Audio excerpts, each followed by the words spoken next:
అసలు ఆ రోజులు అహనా పెళ్ళంటే చేసినప్పుడు ఎలా ఉండేదండి మీ క్యారెక్టర్, ఆ పిచ్చి క్యారెక్టర్, ఆ బస్ స్టాండ్ దగ్గర ఆ ప్రతిఘటన చేసిన తర్వాత వచ్చిందండి. అదే ప్రతిఘటన చేసిన కోట శ్రీనివాసరావు అనే నటుడు ఇందులో నీ క్యారెక్టర్ ఏంటి అసలు ఆ క్యారెక్టరు? అండి ఆ వేషం చేసడానికి ఆ సినిమా తీసిన ఆ ఇంటి ఓనరు ఆయన తెలుగుదేశం ప్రెసిడెంట్ ఏదో కోట శ్రీనివాసరావు ఆడైతే నేను అసలు ఇవ్వనని చెప్పి 4 రోజులు షూటింగ్ జరిగింది. అప్పుడు మానేశాడు. అప్పుడు ప్రొడ్యూసరు రామానాయుడు గారు చిచ్చి ఆ సినిమా అట్లాంటిది ఏం కాదండి, ఈ సినిమా కాళ్ళు ఉంటుంది, నా మాట వినండి. ఒక రోజు చేసిన సినిమా మళ్ళీ చేయించాడు ఆయన కూర్చోబెట్టి. ఆయన అప్పుడు నమ్మి ఇచ్చాడు, కంటిన్యూ చేయించాడు. బంగ్లాదేశ్ ఇలాంటి సినిమా ఏమో అనుకున్నారు ఆయన అనుకుని గొడవ. అసలు ఆ సినిమా అసలు ఎట్లా అసలు ఆయన అదే చెప్పేదండి. ఆయన ఊహలకి ఇది మనం పట్టుకోలేము. అదే మీతో పాటు దాదాపుగా వచ్చిన వాళ్ళే కదా సుత్తి వీరభద్రరావు గారు, సుత్తివేలు. అవునండి, మీతో పాటు దాదాపు వెళ్ళినప్పటికీ సుత్తి వీరభద్రరావు, వేలు బాగా సెటిల్ అయిపోయారు. బాగా ఫైల్లో ఉన్నారండి. మీరు వెనకాతలు వచ్చారనుకోండి కొంత లేట్గా, బట్ మీరు వాళ్ళ ప్లేస్ ఆక్యుపై చేసారా?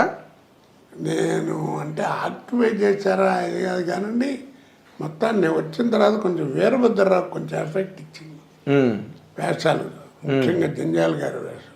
ఆ వేషాలు అంటే వల్ల పడేటప్పటికీ కొంచెం అదేనండి మీరు అన్నట్టుగా మీ నోటి మాట రకరకాలుగా మనం కామెడీ వెళ్ళని అసలు మీరు చెయ్యని క్యారెక్టర్ ఉందండి.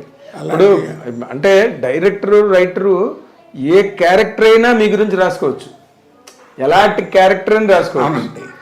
మీకు అక్కడ దాకా ఎందుకండి, ఆడువారి మాటలకు అర్థాలు వేర్లే. ఎస్, మంచి వెంకటేష్తో చేసిన సినిమా అసలు ఎంత. మా అబ్బాయి ఆ సినిమా చేసి వచ్చిన రోజున వాడితో కూడా అన్నాను, నీతో మాట్లాడినట్టు ఉంది ఆ సినిమా అంతా అన్నది నా వేషం అని. కొడుకుని ఆకలిస్తుంటాను. అవును చెప్తున్నా. దానిలో డైలాగ్ ఉంది కదా, నేనంటే నీకు అంత ఇష్టం ఏంట్రా, పోయే ముందు డైలాగు, అది చాలా చాలా గొప్పగా ఉంటుంది ఆ సీన్. అవునండి, డైరెక్టర్ మహానుభావుడు, కుర్రాడు.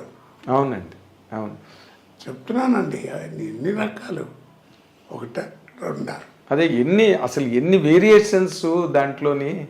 అసలు ఇందులోని సార్ ఇంత బిజీ లైఫ్లో మీరు ఇందాక అన్నట్టుగా ఒకరోజు 3 రాష్ట్రాల్లో షూటింగ్లు చేసి ఆంధ్ర అంతా కార్ల మీద తిరిగి మీరు షూటింగ్లు చేయడం నాకు తెలుసు. మీరు బ్రహ్మానందం గారు, బాబుమోహన్, 3 ఇన్విటబుల్స్, మీరు బ్రహ్మానందం గారు, బాబుమోహన్, ముగ్గురు కూడా. మీ ముగ్గురు మధ్యన అంటే ఫస్ట్ క్వశ్చన్, మీరు అలా అంత ఫాస్ట్గా షూటింగ్లు, అంత ఆక్యుపైడ్గా అసలు ఫ్యామిలీకి మీరు ఎంత టైం స్పేర్ చేయగలిగారండి? నిజంగానండి, నేను ఇప్పుడు ఇంట్లో కూడా బాధపడుతుంటాను. నేను కోల్పోయినవి 2 అండి, చాలా ఇంపార్టెంట్ విషయాలు. ఒకటి ఫ్యామిలీ లైఫ్, పిల్లలు చదువులు, వాళ్ళని చదువుతున్నాం, ఏం చదువుతున్నారు, ఎలా చదువుతున్నారు, వాళ్ళు స్కూల్కి వెళ్తున్నారు లేదా అసలు తెలియదు నాకు.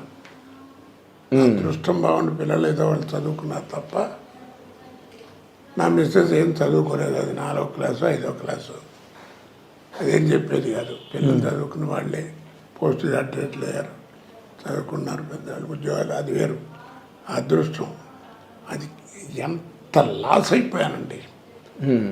నెలకి 15 రోజులు 2 నెలలకి అట్లా చూసేవాడిని పిల్లల్ని. బెంగళూరు వెళ్ళినప్పుడు అక్కడ బట్టలు అవి బాగుంటాయంటే పిల్లలకని కొనుక్కొచ్చేవాడిని. తీరా వచ్చేవాడికి సైజులు సరిపోయాయి కాదు. 2 నెలలు ఆడపిల్లలు మరీ ఫాస్ట్గా పెరుగుతారు. ఏడుపు వచ్చేది నాకు. ఆ రోజుల్లో 2000 పెట్టి కొనుక్కురావటం అంటే మాటల. అవును, అలాగా అదొకటి, అది మెయిన్ అండి. ఇప్పుడు ఏడుస్తున్నాను, ఎవ్వరు ఉండరు. మనవాళ్ళు 2 వాడు పోయాడు, మనవాళ్ళు చాలా బాగా చదువుతారన్న మనవాళ్ళు. అదే నేను ఎప్పుడు అనుకుంటుంటాను సార్, ఏంటంటే మీరు చిన్నతనం అంతా వాళ్ళని చూడలేదు, మీరు స్టేబుల్గా స్టడీగా ఇంటి దగ్గర ఉండే టైంకు వాళ్ళు లేరు. ఇప్పుడు వాడు చూడండి, పొద్దున్న ఒకడు 6:30కి పోతాడు, ఇంకోటి 7:30 8కి వెళ్ళిపోయాడు. మళ్ళీ సాయంకాలం ఎప్పుడో వస్తారు. వాడు ఇంజనీరింగ్ పెద్దవాడు, అంటే వాడి మెరిట్లో యూనివర్సిటీ వాళ్ళు ఇచ్చారు, ఉస్మానియా యూనివర్సిటీ వాళ్ళు ఇంజనీరింగ్ ఓకే. థర్డ్ ఇయర్ ఇప్పుడు ఫోర్త్ ఇయర్కి వస్తాడు. రెండో వాడేమో ఇంటర్మీడియట్ సెకండ్ ఇయర్. వాడు మోస్ట్ బ్రిలియంట్స్ ఇద్దరు. అదేలేండి. అదే మీరు అంటే నార్మల్గా చెప్తున్నాను. ఇప్పుడు రెండోది బాధపడేది, ఇప్పుడు వాళ్ళని చూడలేకపోతున్నా. నాకు వాళ్ళంటే ప్రాణం నిజంగానండి. ఒక గంటన్నర కూడా ఉండలేను ఇంట్లో ఉంటే. నాకు ఇంకో పని లేదు ఇప్పుడు. నేను మా ఆవిడ ఇంకెవరు అంతే కదా. ఇప్పుడు ఏముంది, ఏదైనా ఇప్పుడు చేస్తున్నారండి 1-6 వేషాలు ఏదైనా వస్తున్నాయి అడుగుతాను. ముందు మీరు బాబు అని క్లియర్గా చెప్తాను, ముందు కథ చెబుతుంది కానీ అని. మెట్లు ఎక్కడం దిగటం కష్టం, గబగబా నడవటం చేయటం ఏదైనా కొంచెం డిలే అవ్వచ్చు, ఫ్యూ సెకండ్స్. అది పొజిషను, డైలాగ్ ఇలా మెమరీ అన్ని బ్రహ్మాండంగా ఉన్నాయి. నా ఫిజికల్గా నాకు ఉండేటువంటి ఇబ్బంది ఇది. మెట్లు ఎక్కడం దిగటం గబగబా చేయలేను. అలా స్టేబుల్ గా కూర్చుని డైలాగ్ చెప్పేది గబాలు లేవాలంటే ఉన్నట్టుండి గబాలు లేచి కొట్టటాలు చేయటాలు పట్టాలు అవి చేయలేను. ఇప్పుడు కథ చెప్పు అంటాను. ఓకే, వాళ్ళకి అర్థమైపోద్ది కదా వాళ్ళ కథలో మనం ఇది ఉంది పెట్టచ్చో పెట్టకూడదని. అవునండి. ఎందుకు చెప్తానంటే నాకున్న ఎక్స్పీరియన్స్కి నాకున్నటువంటి దీనికి ఏం మాట్లాడకుండా వెళ్ళి అంటే నేను దగ్గరండి ఎట్లంటే ఇప్పుడు చెప్తారు సార్ ముందు చెప్పచ్చు కదా అంటారు. ఆ మాట అనిపించి కూడా నాకు ఇంత తల కొట్టినట్టు ఉంటుంది. అంతే, మీరు ఇంత అనుభవజ్ఞుడైంది.